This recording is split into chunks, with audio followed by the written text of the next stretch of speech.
जय हिंद दोस्तों। आज की इस क्लास में हम बात करेंगे अपयुग्मन, that means apogamy. What is apogamy, यानी कि एपोगैमी क्या होता है, अपयुग्मन क्या होता है। इस क्लास में हम बात करने वाले हैं अंड कोशिका के अलावा किसी अन्य कोशिका से भ्रूण के विकास के बारे में, ठीक है, और उनके उदाहरण के बारे में। दैट मीन्स जो अपयुग्मन है दोस्तों, उसमें अंड कोशिका से अंडकोशा से भ्रूण का विकास नहीं होता है, बल्कि इसके अलावा सहायक कोशा, प्रतिमुख कोशा और नर युग्मक से भी भ्रूण का विकास हो जाता है। तो आज हम बात करेंगे ऐसे कौन से पौधे हैं जिसमें सहायक कोशा से भ्रूण का विकास होता है, ऐसे कौन से पौधे हैं जिसमें नर युग्मक से विकास होता है।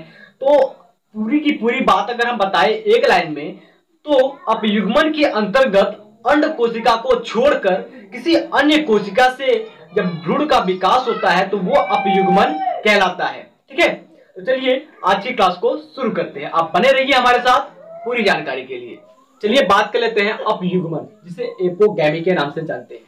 दोस्तों, इस अपयुग्मन को पढ़ते पढ़ते हम यहाँ पर कुछ पॉइंट्स इंपॉर्टेंट है उनको भी नोट करवा देंगे, जैसे कि अपबीजाणुता की खोज किसने की थी, ठीक है, और कौन से ऐसे प्लांट है जिसमें नर युग्मक से भ्रूण का विकास होता है। हालांकि जो भ्रूण का विकास होता है, दैट मींस जो एम्ब्रियो का डेवलपमेंट होता है वो मादा युग्मक से होता है, यानी कि अंड कोशिका से होता है।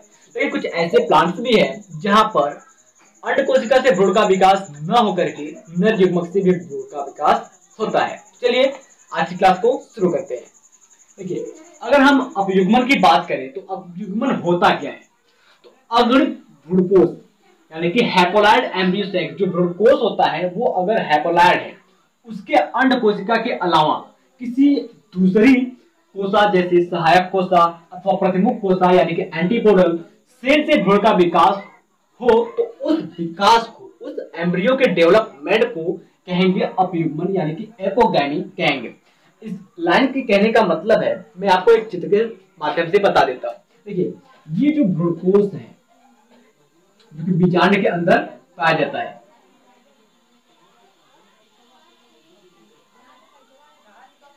ये एक बीजांड का चित्र है जिसके अंदर ये भ्रूणकोश पाया जाता है। अब इसी भ्रूणकोश में बहुत सारी कोशिकाएं पाई जाती है, जैसे कि ये जो कोशिका है दोनों, ये आपकी सहायक कोशिका है, और ये जो ऊपर की 3 कोशिका है ये आपकी प्रतिमुख कोशिका कहलाती है। क्या कहेंगे इसको? इसको कहेंगे प्रतिमुख कोशिका, प्रतिमुख कोशिका।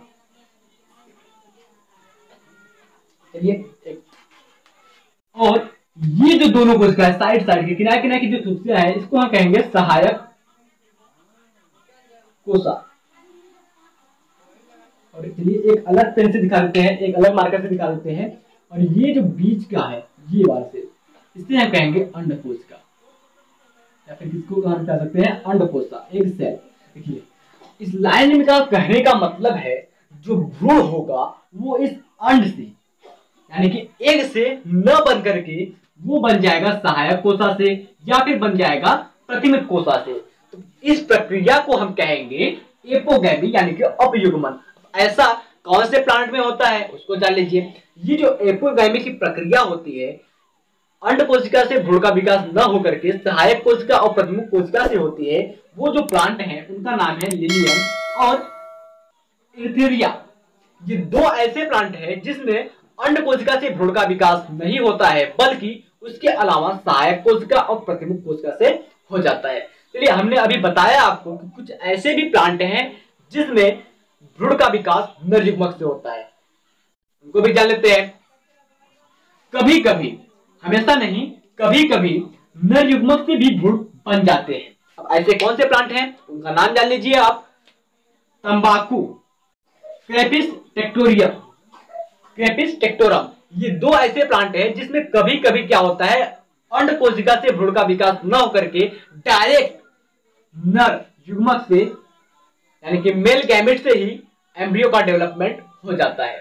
ठीक है, उसके बाद अगर हम तीसरे पॉइंट की बात करें तो इसमें हमने बताया है अपबीजाणुता से और द्विगुणित अपबीजाणुता से में जो भ्रूण बनता है उसको क्या कहते हैं। ठीक है, सबसे पहले अगर हम बात कर ले अपबीजाणुकता यानी कि एपोसोराई की बात कर ले, तो एपोसोराई की खोज रोजेनबर्ग नामक वैज्ञानिक ने 1907 ईस्वी में किया था। इधर नोट कर लीजिए, यहां पर लिखा हुआ है।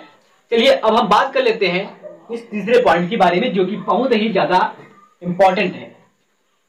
इसमें क्या लिखा गया है उसको हम पढ़ देते हैं, फिर आपको समझा देते हैं। यदि अपबीजाणुकता यानी कि एपोसोराई वो द्विगुणित अपबीजाणुकता यानी कि डिप्लॉयड एपोसोराई में उत्पन्न भ्रूणकोश, अपबीजाणुकता और द्विगुणित अपबीजाणुकता में जो भ्रूणकोश बनता है उसकी बात की जा रही है। ठीक है, जो द्विगुणित होता है यानी कि जो भ्रूणकोश बनता है एपोसोराई और डिप्लॉयड एपोसोराई में, वो जो भ्रूणकोश होता है वो द्विगुणित होता है यानी कि 2n टाइप का होता है, डिप्लॉयड होता है।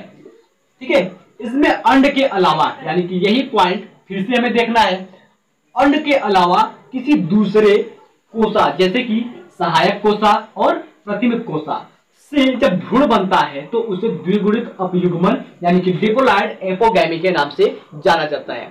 आई होप दोस्तों आज का वीडियो आपको अच्छा लगा होगा और अच्छे से ये पॉइंट टॉपिक समझ में आ गया होगा। सो दोस्तों मिलते हैं नेक्स्ट वीडियो में, तब तक के लिए जय हिंद, वंदे मातरम।